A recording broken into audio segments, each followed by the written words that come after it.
Hello everyone, good evening. So we are going to discuss today's current affairs of 14th March 2022.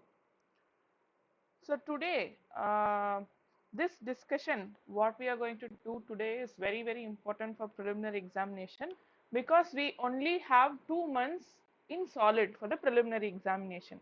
Fine. So this exam is very important to everyone. Of course, every attempt is important, but this year it is very important because UPSC have increased the vacancy. You know, the second time after the notification has been released. So it means that the probability of us clearing this examination has increased, provided with this attempt is comparatively easy than the other attempts. So other examinations, next year examinations. So that's why I tell you, prepare honestly from today so that this attempt is a sure crack. Okay, it's a sure shot for everyone who are preparing for this examination honestly. Fine. So let's go into the topic. So today we are going to discuss about, as always we do, today uh, we are going to discuss interesting and more diverse topics. So in that, first topic is SARAS 3 radio telescope. This is science and technology. So the RRI group has made an updated version of SARAS called SARAS 3 to detect radio wave signals from cosmic dawn. So this cosmic dawn is an interesting concept. This is, it's like a faraway signal which is very faint. Faint is very light. The signal strength is very low. Okay, such that when you have a very low signal strength, it is very tough to detect. First of all, you know, during detection also the precision is very important. It's really tough, and you have to do a cross checking also because sometimes we might misunderstand some other signal for these kind of weak signals. So this telescope is very special because it's a niche, high risk, high gain experimental effort. Okay, so initiated and led by Professor Ravi Subramaniam along with Professor N. Udaya Shankar. Okay, yes. So this is a correlation spectrometer designed for precision measurements of cosmic radio background and faint features in the sky spectrum at long wavelengths. So it was built to deploy in India precision radio telescope to detect extremely faint wave signals from the depths of time from our cosmic dawn. What is this cosmic dawn? It's when the first stars and galaxies formed in the early universe. So before, in past, some signals have been formed, and then that signals is traveling through time, and we are reaching it today. We are getting it today. So it has long for a very long distance and time, and it is reaching us today, which means that the signal is very weak. Okay, so the signal is very weak. So that is what is cosmic dawn. Okay, so it's when first stars and galaxies are formed in the early universe, and that signal we are getting it today. So we need a precision radio telescope to detect extremely faint radio wave signals. So detecting a faint signal from such an early period of universe is extremely difficult. Okay, just imagine early period of universe is like millions and millions of years, and that light has been traveling for millions and millions of years. That wave has been traveling, not light exactly, the wave has been traveling for millions and millions of years. Obviously we know that scattering is possible. So in that case, when it is reaching us, it's a very very small strength. So we have to get it, and we have to analyze it. So it's a first telescope worldwide, very important. So first telescope worldwide to reach the required sensitivity and cross verify the claim of signal detection. So there has been telescopes, but this is first because we have reached the required sensitivity, and cross verification is also done.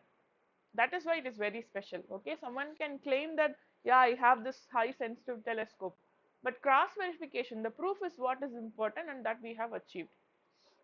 Besides, this cosmic signal is in a radio wavelength band used by numerous terrestrial communication equipment like TV, FM radio stations, which makes detecting the extraterrestrial signal extremely difficult. We have, overlapping of signals.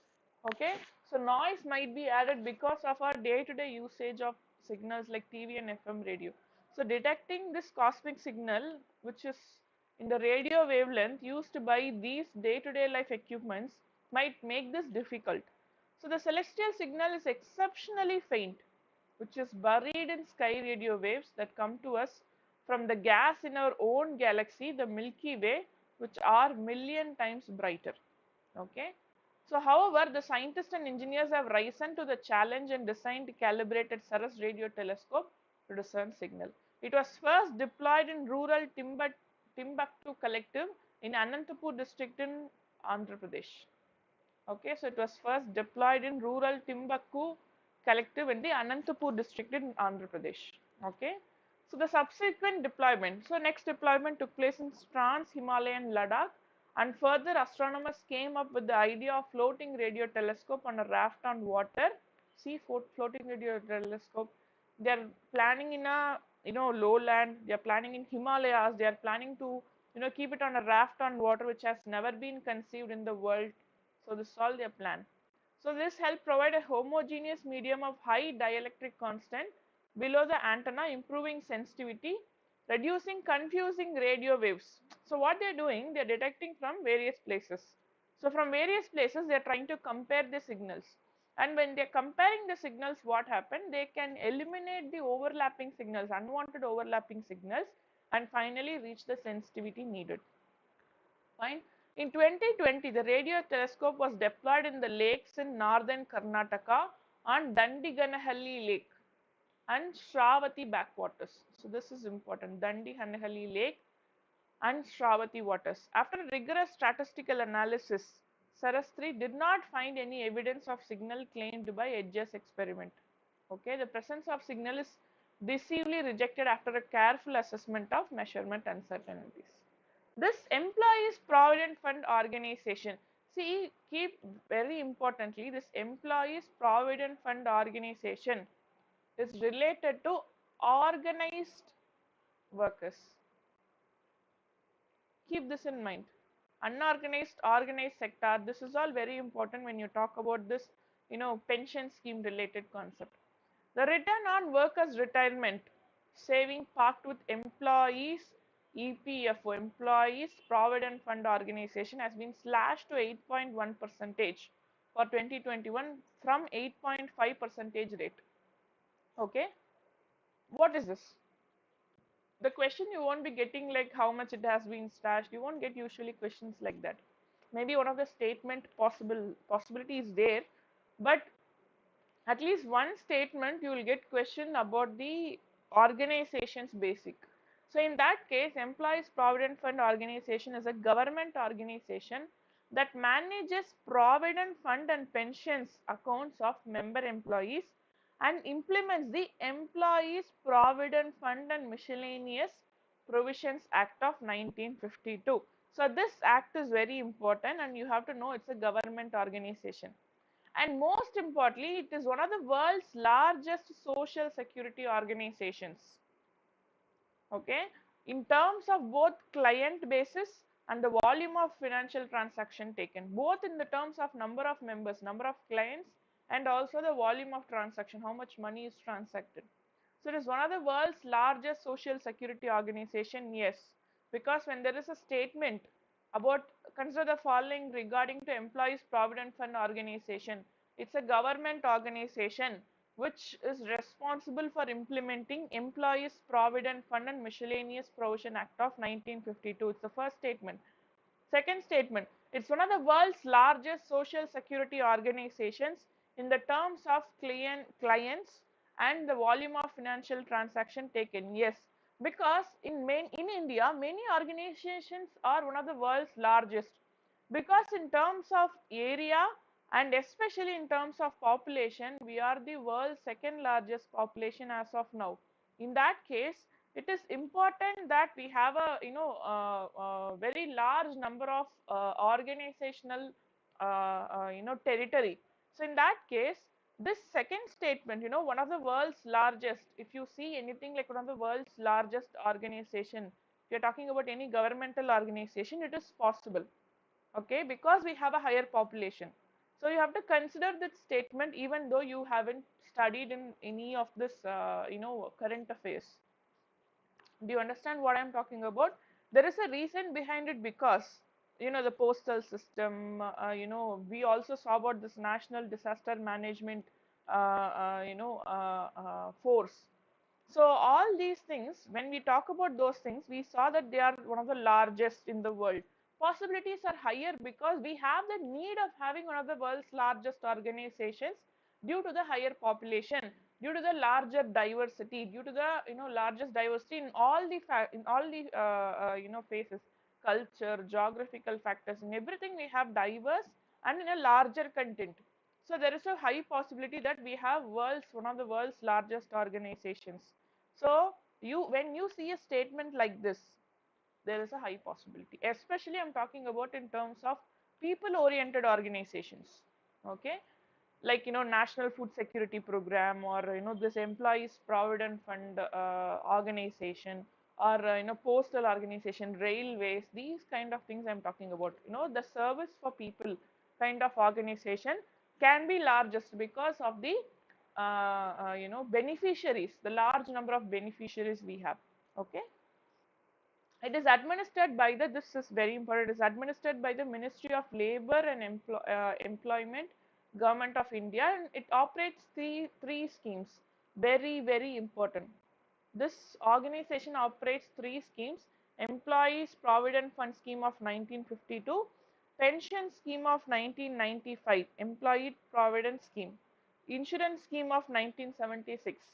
Okay, so all these three schemes are under this Employees Provident Fund organization. What is this Employees Pension Scheme, EPS?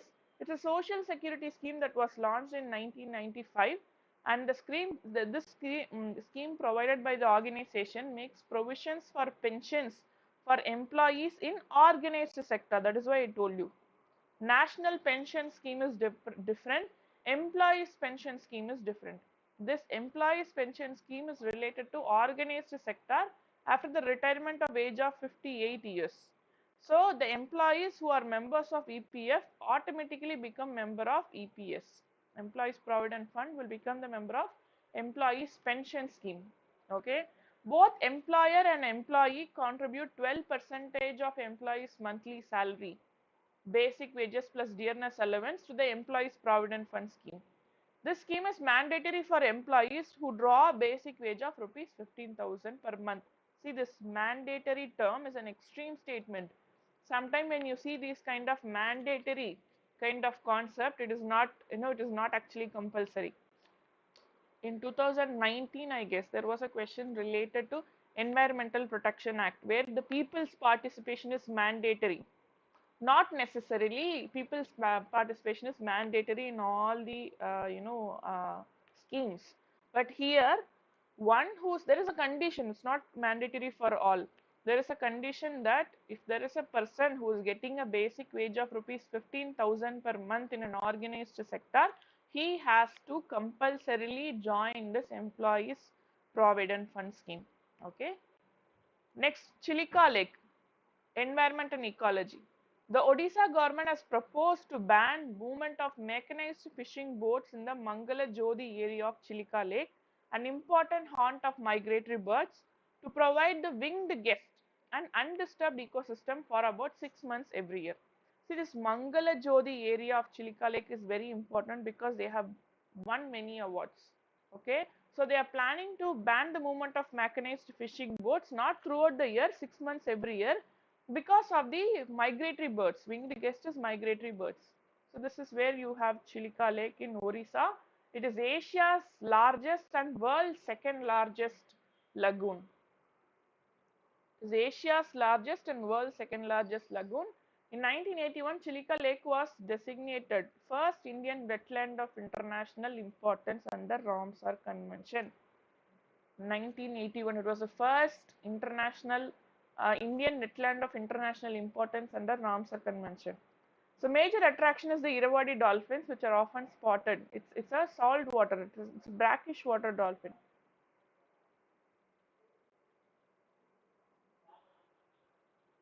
Okay, in the Satapata Island.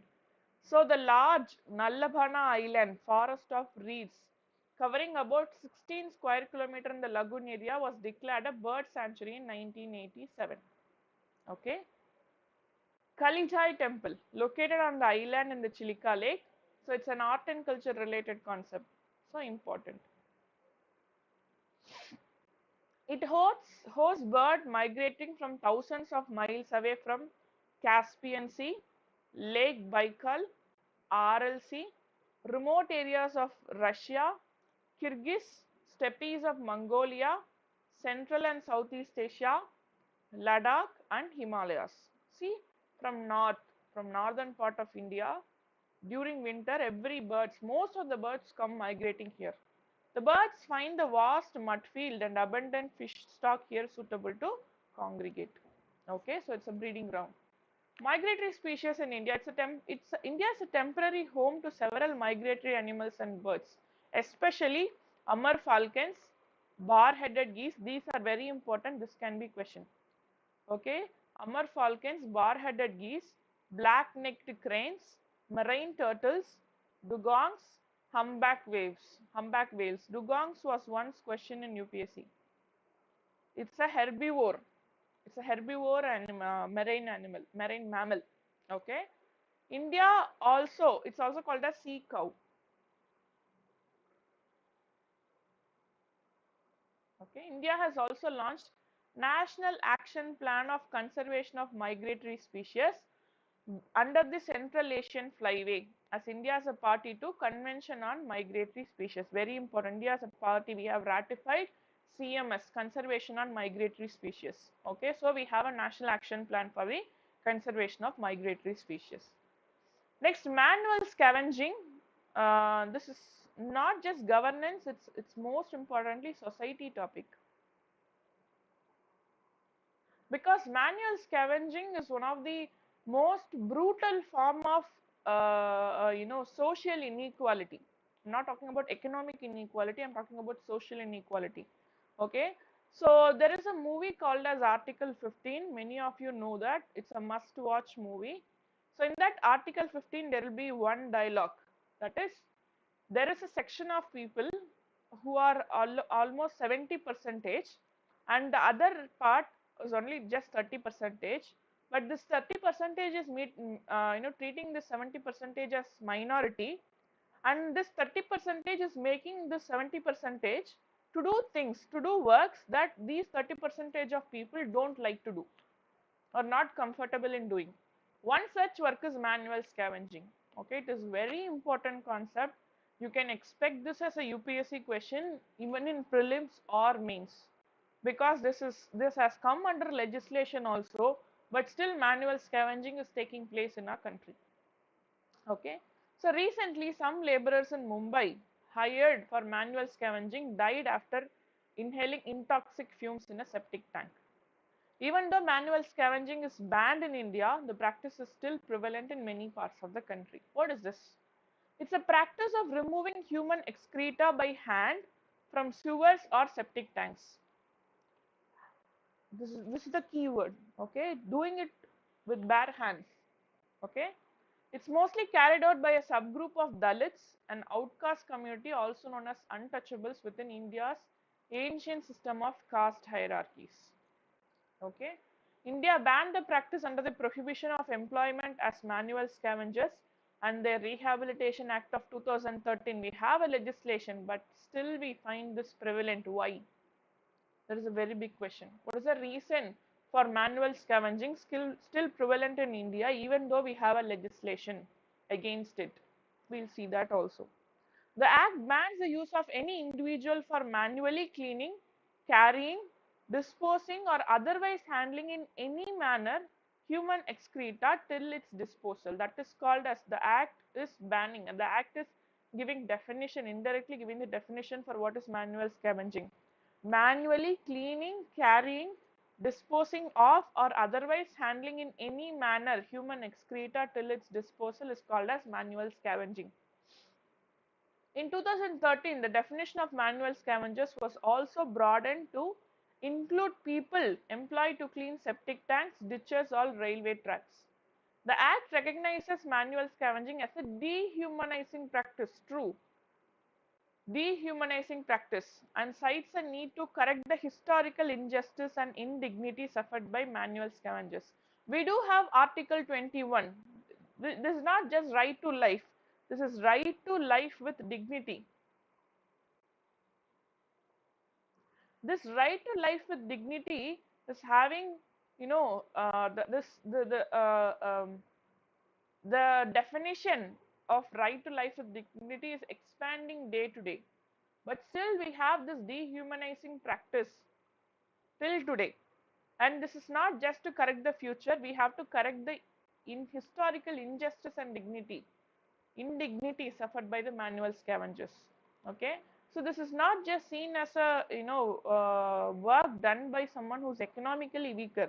This we are forcing the people who are socially weaker.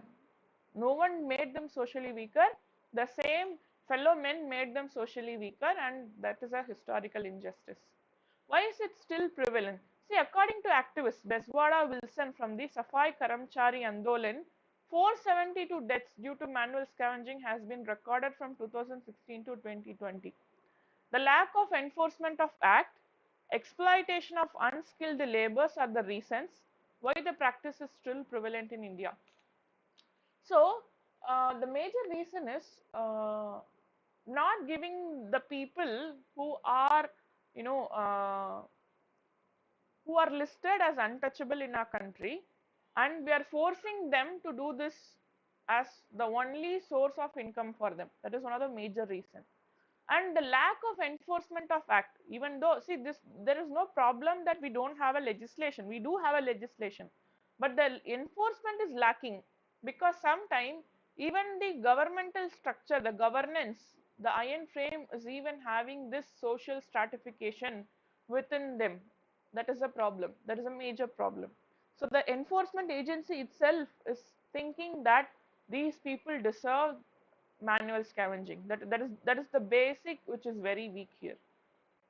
The Mumbai civic body charges anywhere between rupees 20,000 and 30,000 to clean septic tanks, but these unskilled laborers are only charging rupees 300 to 500 per day. See, just imagine, for rupees 300 to 500 per day, they are just getting into these so dangerous tanks to clean them, that too manually. Okay. Scavenging continues in parts of India largely due to governmental indifference and social prejudice. I told you, governmental indifference. They don't find, the people who are inside the government itself are not feeling anything bad for the people. Manual scavengers. That is a major reason. The one who has to protect you itself is not considering it important.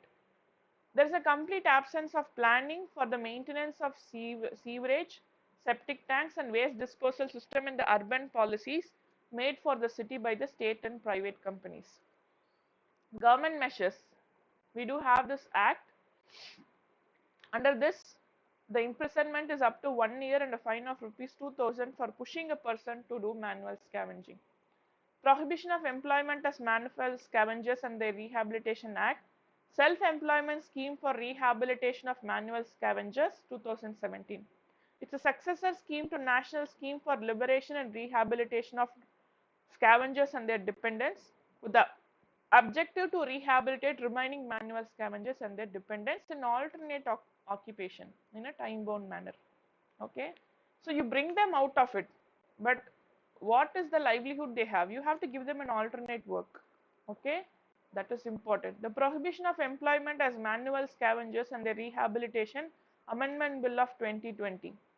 It proposes to completely mechanize sewer cleaning, introduce ways of on-site protection, and provide compensation to manual scavengers in case of sewer deaths. It will be an amendment to Prohibition of Employment as Manual Scavengers and the Rehabilitation Act of 2013. It is still waiting for the cabinet approval. Next is Geneva Conventions. So it's an international relation question. This year we can expect one question related to Geneva Convention because of Russia-Ukraine war. Okay. So Geneva Convention is giving guidelines during wartime. So there are 4 conventions, major convention. The first convention protects wounded and sick soldiers on land during war. The Geneva Conventions are set of 4 treaties formalized in 1949, 3 additional protocols which codify widely accepted ethical and legal international standards for humanitarian treatment of those impacted by war. Okay. So the first convention, as we saw, is talking about the wounded soldiers. The second convention is about wounded, sick, and shipwrecked military personnel at sea during war. The second is talking about sea. The first is talking about soldiers. The third applies to the prisoners of war, including a wide range of general protection, like human treatment, maintenance and equality across prisoners, conditions of captivity, questioning and evacuation of prisoners, transit camps, food, clothing, medicines, hygiene, and right to religious, intellectual, and physical activities of prisoners. Very important. Okay, so it's a right to prisoners of war. The first is wounded soldiers. Second is related to the personals at sea. Anything for the personals at sea. Third is related to prisoners of war. Fourth is talking about civilians. Okay, so very important. What are the 4 Geneva Conventions talking about is important. 2 protocols of 1977, additional to the 4 1949 Geneva Conventions, were adopted in 1977. They strengthened the protection of victims of international Protocol 1 and non-international armed conflicts and placed limits on the way wars are fought. Okay, these 2 protocols of 1977. Protocol 1 is talking about international war. Protocol 2 is talking about non-international war, and it is also giving the limitations on how the war is fought, what way it is fought. In 2005, a third additional protocol was adopted, creating an additional emblem, which is red crystal, which has the same international status as Red Cross and Red Crescent emblems. Red crystal, very important. Which are the following best defines red crystal?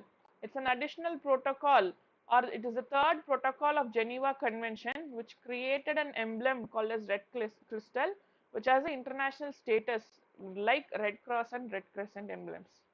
Which countries are signatories? It is ratified by 196 states, including UN member states. The 4 convention and first 2 protocols of Geneva Conventions were ratified by Soviet Union, not Russia. See, the 4 convention and first 2 protocols were ratified by Soviet Union, not Russia. Okay, what would be the steps for potential prosecution? See, this Geneva Convention under Article 8, Rome Statute of International Court of International Criminal Court. We saw this in one of the classes in current affairs, where we saw that this International Criminal Court is specialized in respect of war crime, jurisdiction in respect of war crime. So under this, the war crime refers to grave breaches of Geneva Convention, which includes willful killing, torture or inhuman treatment, including biological experiment, willfully causing great suffering or serious injury to body or health, extensive destruction, appropriation of property not justified by military necessity, and carried out unlawfully and wantonly. Compelling a prisoner of war or other protected person to serve in the forces of a hostile power, willfully depriving the prisoner of war or other protected person the rights of fair and regular trial, unlawful deportation, transfer, or unlawful containment, taking of hostages. The functioning of ISIS after sanctions. So we know very well that Western sanctions against Russia has taken place. Okay, many countries have, because of Ukraine war, has passed sanctions on Russia, but this will affect the International Space Station. Why? Because this International Space Station is a joint effort by United States, Russia, Japan, Canada, and Europe. This space station was originated in 1984, the State of Union address by the former US President Ronald Reagan. It was assembled over many years and operates in low Earth orbit. Since its inception, it has served as a laboratory suspended in space and it was originally built to operate only for 15 years. Okay, why it was launched? It permits quantum leaps in research in science. What they do is they do researches in International Space Station, for life-saving medicines, communications, all these things, which can be manufactured only in space. That is a specialty. It's like a station on the space, which is used as a laboratory to test and produce many things. It has consistently maintained human presence for past 21 years.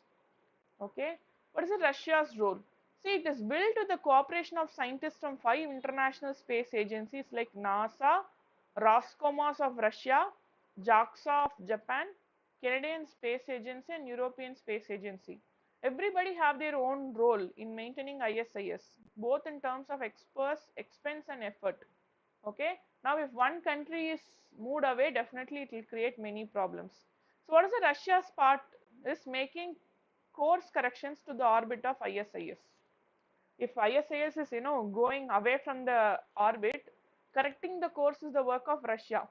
So if Russia is not doing the work, it might lead to crash of ISIS. Okay, they also ferry astronauts to ISIS from Earth and back. Until SpaceX Dragon spacecraft came into the picture, the Russian spacecrafts are the only way of reaching the ISIS and returning. SpaceX, we know, it's a private space organization or company. Why does the orbit of ISIS need to be corrected? See, due to the weight, what happens due to the weight, the ISIS is pulled out of the pulled inside the Earth or away from the orbit. Both are possible. Because its orbit at about 250 miles above the Earth, it is possible that it is synced into the Earth, the gravity, high gravity. So it has to be pushed back to its original line of motion every now and then. So it is rather routine even for smaller satellites.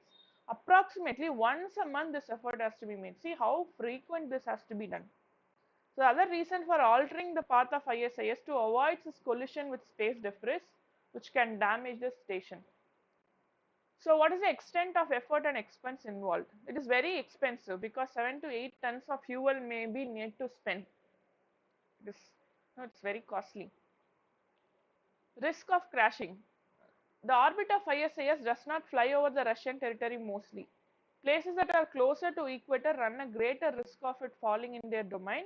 So the orbit is about 50 degrees, and so most probably the ISIS will fall in that level only. Equator. That is a problem. So, but this is only a probability. It can move or disintegrate. There is a high probability of moving also. But in this case, people in the ISIS will be brought back. Modules can be detached, thereby making it smaller, which will ensure it disintegrates before touching the Earth. See, they have already started planning. What if it disintegrates? Okay, that's very risky. Neon shortages due to Ukraine-Russian conflict. You have to know that neon is very much needed in terms of semiconductor manufacturing process. You might wonder what is the need for neon. It is used in semiconductor manufacturing process. Ukraine's 2 leading suppliers of neon, which produce about half of the world's supplies key ingredient for making chip. Okay, neon is one of the noble gases. So some 45 to 54% of world semiconductor grade neon is critical for the lasers used to make chips. It is from 2 Ukrainian companies. The world's consumption is about 540 metric tons last year alone.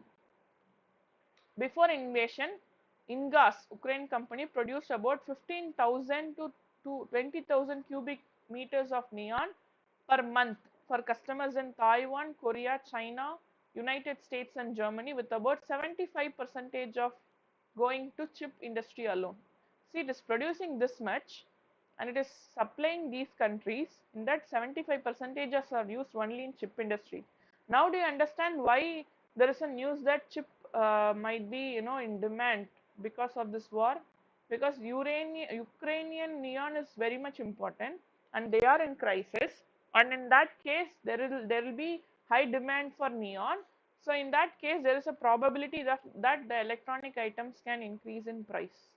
Okay, issues associated. The stoppage cast a cloud over the worldwide output of chips already in short supply after coronavirus pandemic. Because of this, there will be a high demand of cell phones, laptops, later cars. Later cars is nothing but electric cars, forcing some firms to scale back production. Prices already under pressure after pandemic have climbed up by 500%. See, 500%. Very important, 500%. So while estimates vary widely about the amount of neon stock chip makers keep on hand, production could take a hit of conflicting drag-ons. It will become late. It will become very costly. Sometimes it won't be available. Sometimes, it will become a crisis, because on one side we are digitizing everything, almost everything. On the other side, just imagine we have a very big shortage. So what can be done? Now India has to take step to boost the semiconductor production. So India have approved a production linked incentive scheme worth rupees 76,000 crores to attract global chip makers to set up fabrication in the country.